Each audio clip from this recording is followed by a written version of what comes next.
तो hello friends, welcome back to my channel. और friend, आज की वीडियो सीरीज के अंदर हम डिस्कस करने वाले हैं इंग्लिश फॉर कम्युनिकेशन के अंदर राइटिंग स्किल हम लोग डिस्कस कर रहे थे।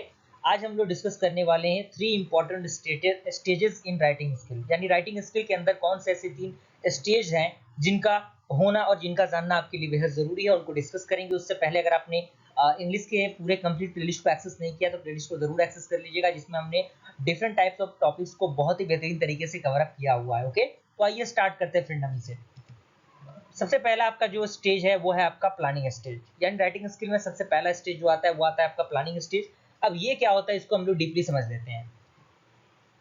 सारी चीजों को आप लिखते चलिएगा ताकि जो नोट्स है वो आपका तैयार होता रहेगा, तो आपके लिए बहुत ही फायदेमंद होगा। यहाँ पे कह रहा है कि usually planning effectively before you write helps you to write the effectively, and which means you will have less editing to do later on. यानी प्लानिंग का होना बेहद जरूरी है। अगर आप किसी भी चीज को लिख रहे हैं, उसके लिखने से पहले आपका प्लान होना बेहद जरूरी है कि आप किस तरीके की चीजों को आप उसमें ऐड करना चाहते हैं, कौन कौन से मेन फैक्टर्स हैं जिनको ऐड करना आपके लिए जरूरी है। एंड इसी में कह रहा है कि imagine your topics was evaluate the usefulness of task analysis approach to assignment writing. यानी जैसा कि मैंने बताया कि जो भी चीजें हैं आप उसको एनालाइज करिए कि हाँ कौन से जो इंपॉर्टेंट चीजें हैं जो कि आपको उस राइटिंग स्किल्स के अंदर आपको दिखानी है, वो सारी चीजें जरूरी है।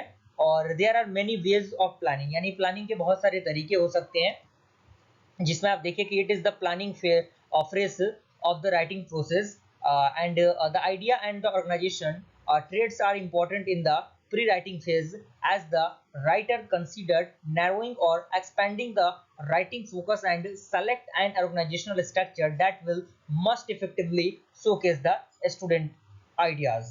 Okay, यानी जो भी ऑर्गेनाइजेशन है वो बेसिकली क्या करता है, स्टूडेंट के आइडियाज को, जो भी होते हैं उनके आइडियाज उनको रिटन फॉर्मेट में लेता है, और कहीं ना कहीं वो स्टूडेंट जो चीजें होती हैं उनमें क्या करते हैं, वही चीजों को ऐड करते हैं जो कि ज्यादा जरूरी होता है, जो ज्यादा कंपलसरी होता है। इस तरीके की चीजें उनको ऐड करनी रहती है। इसी के बाद कह रहा है कि what is the planning process in writing. यानी राइटिंग के अंदर प्लानिंग प्रोसेस क्या होता है। तो यहाँ पे कह रहा है कि pre writing is the planning phase of writing process. यानी जो प्री राइटिंग है वो क्या है, प्लानिंग फेज है राइटिंग प्रोसेस का।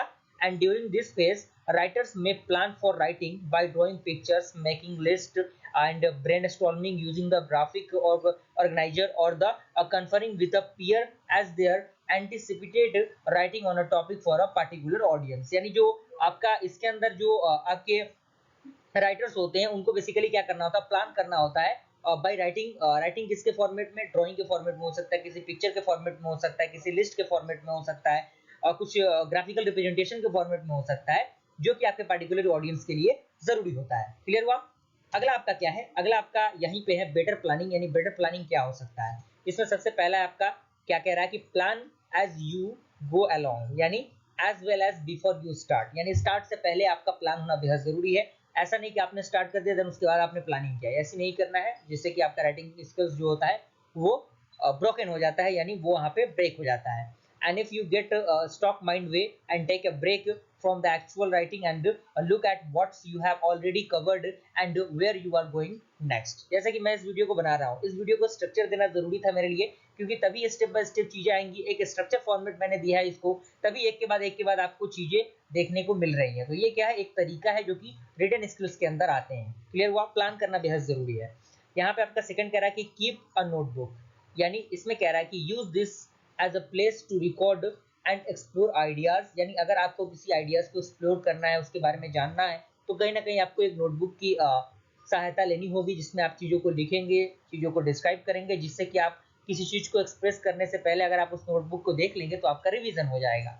And even if something does not fit this project, it must become a part of the next one. अगर वो चीज़ें मैच नहीं करती उस सुटेबल कंटेंट के अकॉर्डिंग, तो आप उसको रिप्लेस भी कर सकते हैं अनदर सेक्टर के अकॉर्डिंग। ओके, अगला हमारा क्या आता है, अगला आपका है वो है आपका ड्राफ्टिंग। ड्राफ्टिंग क्या होता है, तो इसमें कह रहा है कि drafting is the primary stage of a written work in which the authors begin to develop a more cohesive product. यानी ये क्या है, प्राइमरी स्टेज होता है रिटन वर्क का, इसमें ऑथर्स क्या होते हैं, स्टार्ट करते हैं डेवलप करना एक कोहेसिव प्रोडक्ट को।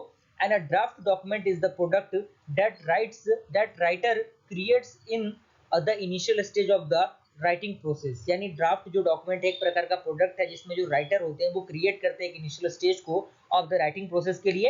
And in the drafting stage the author's develop a more cohesive text, यानी जो ड्राफ्टिंग स्टेज होता है उसमें जो ऑथर होता है वो क्या करता है, काफी कोहेसिव टेक्स्ट को क्या करता है, जनरेट करता है, डेवलप करता है, ऑर्गेनाइज करता है थॉट्स को। इसी में कह रहा है कि the drafting stage is characterised by increasingly less tentative efforts toward implementing a specific plan for written communication, यानी जो ड्राफ्टिंग स्टेज होता है एक प्रकार का कैरेक्टराइज्ड होता है जिसमें जो भी आपके एफर्ट्स होते हैं वो एफर्ट्स क्या होते हैं, अकॉर्डिंग टू सिचुएशन, वहां पे अकॉर्डिंग टू सिचुएशन वो वर्क करते हैं। क्लियर। एंड इसमें कह रहा है कि the first draft take space according to the thesis or hypothesis which serves as a clearly defined and articulated purpose of the work and the outline or other forms of graphic organization, and which is successive draft the work began to assume more definitive forms। तो ये सारी चीजें हैं क्या है drafting के अंदर आती है। ड्राफ्टिंग बेसिकली आपके डॉक्यूमेंटिंग के अकॉर्डिंग होता है जिसमें चीजें एग्जीक्यूट करनी पड़ती है। अगला है आपका एडिटिंग। एडिटिंग आपको नाम से ही पता लग रहा होगा, editing involves looking at each sentence carefully and makes sure that it will design and serves it's purpose, यानी एडिटिंग जो होता है वो इन्वॉल्व करता है लुकिंग एट ईच स्टेज, यानी प्रत्येक सेंटेंस को क्या करता है वो इजिली लुक करता है, देखता है केयरफुली, और उसमें देखता है कि कौन सी चीजें, कोई दिक्कत परेशानी तो नहीं है उस सेंटेंस के अंदर, कोई एरर तो नहीं है, अगर एरर है तो उस एरर को करेक्ट करना और कहीं ना कहीं सर्वर तक पहुंचाना उसका मेन पर्पस होता है। अगला इसी के अंदर कह रहा है कि proofreading involves checking for grammatical and punctuation error, spelling mistake etc। जैसे कि मैंने बताया कि जो भी एरर्स है उस एरर को कंट्रोल करता है, वो क्या करता है, एडिट करता है, करेक्ट करता है उसको। And proofing is the final stage of the writing process. Okay.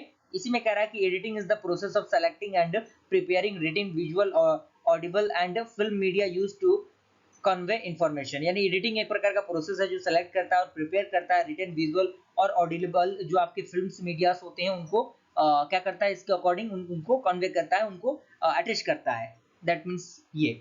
अगला कह रहा है कि the editing process can involve the correction, condensations, organization and many other modification performed with an intention of producing a correct, consistent, accurate and complete work। यानी editing process के according हम क्या कर सकते हैं, जो भी चीजें हैं उनको कंबाइन कर सकते हैं, उनको क्या कर सकते हैं, उनको करेक्ट कर सकते हैं, उनको ऑर्गेनाइज कर सकते हैं और भी बहुत सारे मॉडिफिकेशन क्या कर सकते हैं हम यहाँ पे परफॉर्म कर सकते हैं। तो इस तरीके से हमने क्या किया, इन सारे एस्पेक्ट को देख लिया, तीनों कंडीशन को हमने देख लिया। और वीडियो पसंद आया तो लाइक जरूर कीजिएगा। मिलते हैं तब तक के लिए थैंक यू।